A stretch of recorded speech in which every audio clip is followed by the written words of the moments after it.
இந்த சாப்டர் நம்ம எதை பற்றி பார்க்க போகிறோம் அப்படின்னா இஃப் அண்ட் எல்ஸ் பற்றி பார்க்க போகிறோம். அதோட சின்டாக்ஸ் ஃபஸ்ட்டு பார்த்துருவோம். சின்டாக்ஸு இஃப் நமக்கு ஒரு கண்டிஷன் வேணும், அதுக்கப்புறம் கோலன், நெக்ஸ்ட் லைன் வந்து இன்டர்னல் இருக்கணும். இந்த இஃப் இப்போ எங்கே முடியுதோ அந்த இடத்து அதுக்கு அடுத்த லைன் வந்து இந்த இஃப் லைனுக்கு இன்டென்டேஷன் வந்து மேட்ச் ஆகிடணும். எல்ஸுக்கும் ஒரு கோலன் வரணும், இன்டென்டேஷன் வரணும். இப்போ ரன் பண்ணி பார்க்கலாம். பார்த்தீங்கன்னா கண்டிஷன் இஸ் ட்ரூ அப்படின்னு வருது. ஏன் கண்டிஷன் இஸ் ட்ரூன்னு வருதுன்னா இந்த கண்டிஷன் வந்து நம்ம ட்ரூவாக இருந்தால் மட்டும்தான் இது உள்ளே போகும். இது ஒரு வேளை ஃபால்ஸாக இருந்துச்சுன்னா இந்த லூப் வந்து எக்ஸிக்யூட் ஆகும். Condition is false. இதே பூலியனை நம்ம ஒரு வேரியபிளில் ஸ்டோர் பண்ணி இந்த மாதிரியும் கால் பண்ணால் if x print condition is true else false. பார்த்தீங்கன்னா ட்ரூன்னு வருது, ஏன்னா எக்ஸ் ஈக்குவல் டு ட்ரூ. முன்னே பார்த்த மாதிரி ஏதாவது நம்ம இந்த மாதிரி ஒரு கண்டிஷன் செக் பண்ணால் அது ட்ரூ ஆர் ஃபால்ஸ் தான் ரிட்டர்ன் பண்ணோம். அந்த கண்டிஷனையும் நம்ம கொடுத்து செக் பண்ணிக்கலாம். பார்த்தீங்கன்னா ஏ இஸ் கிரேட்டர் தேன் 1000 இருந்துச்சுன்னா இந்த பிரிண்ட் ஸ்டேட்மெண்ட் எக்ஸிக்யூட் ஆகும், இல்லைன்னா இந்த ஸ்டேட்மெண்ட் எக்ஸிக்யூட் ஆகும். இதே மாதிரி elif அப்படின்னு ஒரு கமாண்ட் இருக்குது. பார்த்தீங்கன்னா elifனு ஒரு ஆட் பண்ணிருக்கேன். elifனா என்னன்னா எல்ஸ் இஃப் இந்த கண்டிஷன் ஒரு ஃபால்ஸாக இருந்துச்சுன்னா இந்த கண்டிஷன் செக் பண்ணணும். இந்த கண்டிஷனும் ஃபால்ஸாக இருந்துச்சுன்னா நமக்கு வந்து இந்த கண்டிஷன் செக் பண்ணணும். இப்போ வந்து 125 பதிலாக நான் -125 கொடுக்குறேன். நமக்கு ரெண்டாவது கண்டிஷன் ஒரு வாழ்தான்னு பார்க்கலாம். ஸோ இவ்வளோ தான் இஃப் அண்ட் எல்ஸு. நம்ம வந்து இஃப் வந்து கண்டிப்பாக கொடுத்தே ஆகணும் இஃப் அண்ட் எல்ஸ் ஸ்டேட்மெண்ட்டுக்கு. ஆனால் எல்ஸ் வந்து கொடுக்கணும்னு அவசியம் இல்லை. ஒரே ஒரு இஃப் ஸ்டேட்மெண்ட்டை மட்டும் வச்சுக்கிட்டு நம்மளால் ப்ரோக்ராம் ரன் பண்ண முடியும். பார்த்தீங்கன்னா ரன் ஆகுது, ஆனால் வேல்யூ இல்லை, ஏன்னா இந்த கண்டிஷன் வந்து ஃபால்ஸாக இருக்குது.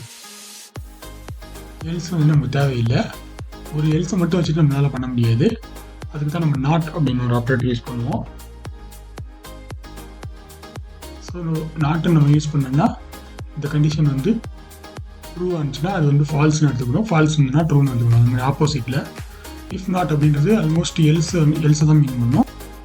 பார்த்தீங்கன்னா நமக்கு எதுவுமே வரல, ஏன்னா நம்ம ஏ equal to greater than equal to இல்லாமல் இருந்தால் தான் இதை வந்து ரன் பண்ண சொல்லியிருக்கோம். இஃப் நாட்டுன்னு கொடுத்துருக்கோம். அதனால் இது வந்து இந்த ப்ரோக்ராம் வந்து நமக்கு ரன் ஆகுது. இதுக்கப்புறம் நம்ம இன்னொரு டீட்டெயிலான எக்ஸாம்பிள் பார்க்கலாம்.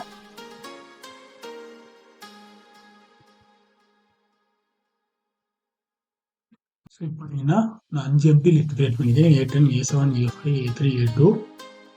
இந்த 5ஐயும் நான் ஒரு ஃபார் லூப்புக்குள்ளே போட்டு, ஸோ அதுக்கப்புறம் பார்த்தீங்கன்னா ஒரு ஃபார் லூப் கிரியேட் பண்ணியிருக்கேன். இந்த ஃபார் லூப் வந்து என்ன பண்ணோம்னா 100 வரைக்கும் கவுண்ட் பண்ணோம் ஐயோட வேல்யூ. இப்போது இந்த ஃபார் லூப்புக்குள்ளே ஒரு இஃப் எல்ஸு i%10 அப்படின்னா 10ஆல் டிவைட் பண்ணி அதோட ரிமைண்டர் வந்து 0 இருந்துச்சுன்னா மட்டும் நமக்கு A10ல் வந்து அந்த வேல்யூ அப்படியே அப்பன் பண்ண சொல்லியிருக்கேன். அது இல்லாமல் 7ஆல் டிவைட் பண்ணுறதுனால A7லையும் அதே மாதிரி 5, 3, 2 கொடுத்துருக்கேன். இந்த இடத்துல பிரிண்ட் ஸ்டேட்மெண்ட் ஃபுல்லாக கொடுத்துருக்கேன். இப்போ இதில் அவுட்புட் என்ன வருதுன்னு பார்க்கலாம். அப்படின்னா 10ஆல் டிவைட் பண்ணுற எல்லாமே இங்கே வந்துடுச்சு, 7ஆல் டிவைட் பண்ணுற எல்லாமே இங்கே வந்துடுச்சு. இந்த இடத்துல பார்த்தீங்கன்னா 70 காணும். ஏன் 70 காணும் அப்படின்னா 70 வந்து மேலே போயிடுச்சு. ஸோ இந்த லூப் எப்படி எக்ஸிக்யூட் ஆகும் அப்படின்றது உங்களுக்கு ஒரு ஐடியா வந்துருக்குன்னு நினைக்கிறேன். ஃபஸ்ட்டு கண்டிஷன் தான் ஃபஸ்ட்டு செக் பண்ணணும். இதை செக் பண்ணிவிட்டு இது ஓகே ஆச்சுன்னா இதை அப்பன் பண்ணிவிட்டு அதுக்கப்புறம் ஐயோட வேல்யூவை ப்ளஸ் பண்ணிடும் ஆட்டோமேட்டிக்காக. அடுத்து எலிஃப் ஸ்டேட்மெண்ட்டெல்லாம் அதை செக் பண்ணாது. இந்த ஸ்டேட்மெண்ட் ஒரு வேளை ஃபால்ஸாக இருந்தால் மட்டும்தான் அடுத்த ஸ்டேட்மெண்ட் போகும். இது ஃபால்ஸாக இருந்தால் மட்டும்தான் இங்கே போகும். இது ஃபால்ஸாக இருந்தால் மட்டும்தான் இங்கே போகும். இது ஃபால்ஸாக இருந்தால் மட்டும்தான் இங்கே போகும். அதனால தான் நமக்கு பார்த்தீங்கன்னா இந்த மாதிரி வந்திருக்கு. சப்போஸ் அந்த i/2 = 0 மேலே கொடுத்துருன்னா இங்கே இது எதுவும் பண்ணல. i/2 வந்து ஃபஸ்ட்டு கொடுத்துருக்கேன், ரெண்டாவது தான் 10 கொடுத்துருக்கேன். இப்போ இது நம்ம லிஸ்ட்டை ரன் பண்ணி பார்த்தோம்னா பார்த்தீங்கன்னா A2வில் பார்த்தீங்கன்னா ஆல்மோஸ்ட் எல்லா வேல்யூவும் வந்துடுச்சு. A10க்கு அங்கே நம்மக்கிட்ட வேல்யூவே இல்லை, ஏன்னா 10ஆல் டிவைட் பண்ணுறது ஆட்டோமேட்டிக்காக 2ஆல் டிவைட் ஆகும் இல்லையா. அதனால 10எல்லாம் இங்கே போயிடுச்சு, A2வில் போயிடுச்சு. ஏன்னா A10ன்றது அதுக்கப்புறம் தான் ஆகிடுது. அதனால நமக்கு லிஸ்ட்டில் வந்து எம்டியாக காட்டுது, எந்த ஒரு லிஸ்ட்டுமே இல்லை. இதே கண்டிஷனை நம்ம இந்த எல்லை மட்டும் தூக்கிட்டு இந்த மாதிரி கொடுத்தோம் அப்படின்னா நமக்கு எந்த மாதிரி எக்ஸிக்யூட் ஆகும்னா ஃபஸ்ட்டு இந்த ஸ்டேட்மெண்ட் எக்ஸிக்யூட் ஆகும். இது பாஸ் ஆனாலும் ஃபெயில் ஆனாலும் இந்த ஸ்டேட்மெண்ட் எக்ஸிக்யூட் ஆகும், இது பாஸ் ஆனாலும் ஃபெயில் ஆனாலும் இந்த ஸ்டேட்மெண்ட் எக்ஸிக்யூட் ஆகும். செக் பண்ணி பார்க்கலாம். பார்த்தீங்கன்னா 10 வந்துருச்சு, 7ல் எல்லா நம்பரும் வந்துருச்சு, 17 சேர்ந்து வந்துருக்கு. அதே மாதிரி லைன் 0, 10, 30 எல்லாமே வந்திருக்கு. ஸோ இதுலேருந்து என்ன தெரியுதுன்னா, இந்த இஃப் எல்ஸ்ன்னு சேர்ந்து ஒரு லூப்பு. அப்போ இந்த இடத்துல நம்ம வந்து 1 2 3 4 5 லூப் நம்ம கொடுத்துருக்கோம். 5 லூப் கொடுத்துருக்கறனால தான் ஒவ்வொரு டைமும் அதை செக் பண்ணிட்டே இருக்கும். ஃபார் எக்ஸாம்பிள் இப்போ 10 அப்படின்னு வருது அப்படின்னா அந்த 10 வந்து முதல்ல இந்த இஃபை செக் பண்ணணும். ஆமாம் அப்படின்னு சொல்லிட்டு A2ல ஒரு ஓப்பன் பண்ணிடும். திரும்ப அந்த 10 அப்படின்றது இதையும் செக் பண்ணணும். ஆமான்னு சொல்லிட்டு A10லே ஓப்பன் பண்ணிடும். அந்த மாதிரி வந்து பண்ணணும். எல்லிஃப்ன்றது அப்படி கிடையாது. எல்லிஃப்ன்றது இது ஃபால்ஸாக இருந்தால் மட்டும்தான் இங்கே போகும், இது ஃபால்ஸாக இருந்தால் மட்டும்தான் கீழே போகும். அதே மாதிரி எல்லாமே ஃபால்ஸாக இருந்தால் மட்டும்தான் கடைசியில் ஒரு எல்ஸ் ஸ்டேட்மெண்ட் கொடுத்தோம் அப்படின்னா, இப்போ நான் A0ன்னு ஒரு எலிமெண்ட் கொடுத்துருக்கேன், லிஸ்ட் எலிமெண்ட்டு. இந்த எல்லா ஸ்டேட்மெண்ட்டும் ஃபெயில் ஆயிடுச்சு அப்படின்னா அது A0 லாக் பண்ணுற சொல்லி கொடுத்துருக்கேன்.